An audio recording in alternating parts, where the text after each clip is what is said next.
ថ្ងៃនេះខ្ញុំធ្វើក្រូចក្លុកបងប្អូនដែលមានក្រូចសាច់ជូរជូរកុំទុកចោលយកមកធ្វើអញ្ចេះមកធានាថាឆ្ងាញ់ហ្មងក្រូចក្លុកជាមួយនឹងអំបិលនេះអត់ពិបាកធ្វើទេបើបានខ្លះសេតិច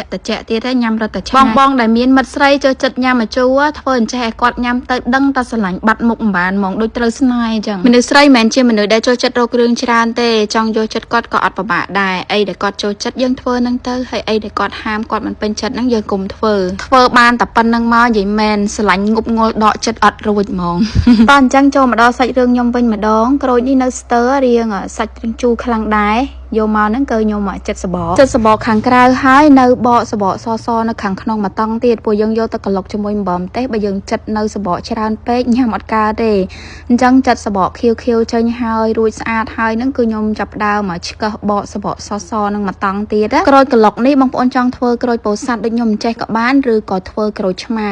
បើក្រូចឆ្មាវារៀងជូរខ្លាំងពេកបងប្អូនណាដែលចាញ់ជូរប្រកាសជាពិបាកញ៉ាំហីអញ្ចឹងយកក្រូចដែលយើងញ៉ាំនឹងយកមកធ្វើវាអត់សូវជូរខ្លាំងដូចក្រូចឆ្មាទេយ៉ាងណាក៏វាក្រាន់ជាងក្រូចឆ្មាដែរបន្ទាប់ពីបកសបកសខាងក្រៅនឹងចេញអស់ហើយហ្នឹងគឺខ្ញុំយកក្រូចហ្នឹងមកហាន់ជាចំណិតយើងចង់ហាន់តូចហាន់ធំតាមបេះដូងសម្រាប់ខ្ញុំក្រូចមួយផ្លែហ្នឹងគឺខ្ញុំពុះជា3ឬក៏ជា4តាមក្រូចតូចធំអញ្ចឹងណាក្របវាចង់ឆ្កឹះចេញក៏បានទុកដូចខ្ញុំក៏បានដែរហើយបដូរកណ្ដាលហ្នឹងគឺយើងឆ្កឹះចេញឲ្យស្អាតមកដើម្បីនៅពេលដែលយើងញ៉ាំទៅវាស្រួលញ៉ាំដែរក្រូចណាដែលរាងស្កកមកចំហៀងហ្នឹងក៏ខ្ញុំចិត្តចាញ់ខ្ញុំយកតែក្រូចណាដែលសាច់ពេញយើងញ៉ាំបានអញ្ចឹងទៅបន្ទាប់ពីចិត្តក្រូចហើយខ្ញុំដាក់ក្រូចនោះក្នុងចានដែកធំមួយទុកចោលម្លែកឥឡូវនេះគឺខ្ញុំចាប់ផ្ដើមមកលាយគ្រឿងអំបិលហ្នឹងគឺខ្ញុំអត់បុកទេខ្ញុំលាយគ្រឿងយកហ្មងខ្ញុំដាក់ស្ករសអំបិលប៊ីចេងម្ទេសហុយដាក់ទៅតាមចំណូលចិត្តបើក្រូចយើងច្រើនយើងលាយច្រើនតាមនឹងដែរបន្ទាប់ពីដាក់ម្ទេសហុយរួចហើយយើងភ្លក់រសជាតិអំបិលយើងទៅសាប្រៃផ្អែមប៉ុណ្ណាអីយើងលៃមើលតាមនឹងទៅបន្ទាប់ពីលាយគ្រឿងអំបិលរួចហើយភ្លក់ត្រូវតាមបេះដូងអស់ហើយក៏យើងយកអំបិលហ្នឹងមករោយនៅលើក្រូចដែលចិត្តមិញហ្នឹង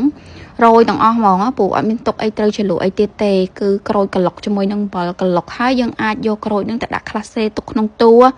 តិចនិយាយពីថាញ៉ាំទៅឆ្ងាញ់ហ្មងញ៉ាំអត់មានអារម្មណ៍ដឹងថាក្រូចនឹងជូរទេម្ទេសហុយនេះបើសិនជាបងប្អូនអត់ប្រសពហិលដូចខ្ញុំទេដាក់តែបន្តិចទៅបានហើយព្រោះថាគ្រាន់តែឆូច្បល់នេះក៏ឆ្លក់ដែរយាយមែនដាក់ចូលក្នុងមាត់ភ្លក់នឹងក៏ឆ្លក់ទៀតនិយាយទៅម្ទេសហុយនេះគឺហិលហោះសាហាវព្រៃផ្សាយអញ្ចឹងបើបងប្អូនធ្វើញ៉ាំអីបន្ថយម្ទេសហុយដាក់តិចមើលសិនណាបន្ទាប់ពីច្បល់សពហើយខ្ញុំផ្អាប់ទុកចំស្ទុះដាក់ក្លាសេទុកក្នុងទូត្រជាក់ចោលប្រហែលជាកន្លះម៉ោងមើលតែក្រូចនឹងត្រជាក់យកមកញ៉ាំហ្មងមុននឹងញ៉ាំនេះគឺខ្ញុំបានរោយស្ករសពីលើនឹងតិចទៀតបើសិនជាបងប្អូនអត់សូវចូលចិត្តផ្អែមទេមិនដាក់ស្ករសបន្ថែមក៏បានដែរក្រូចខ្ញុំនឹងរៀងជូរទុកមួយសន្ទុះទៅគឺក្រូចចេញទឹកមកហើយវាអត់សូវផ្អែមអញ្ចឹងខ្ញុំក៏បន្ថែមស្ករបន្តិចទៀតពីលើមុននឹងញ៉ាំហើយខ្ញុំថែមម្ទេសហុយជាមួយនឹងបកាក្រៀមបើសិនជាអត់មានមិនដាក់ក៏បានដែរណារោយបន្ថែមពីលើអញ្ចឹងទៅនៅពេលដែលយើងញ៉ាំប៉ះបកាក្រៀមមួយដាក់ចូលក្នុងមាត់ទៅវាឈ្ងុយឆ្ងាញ់ខ្ញុំអត់ដាក់នៅក្នុងនឹងឲ្យហើយដោយសារអត់ចង់ឲ្យ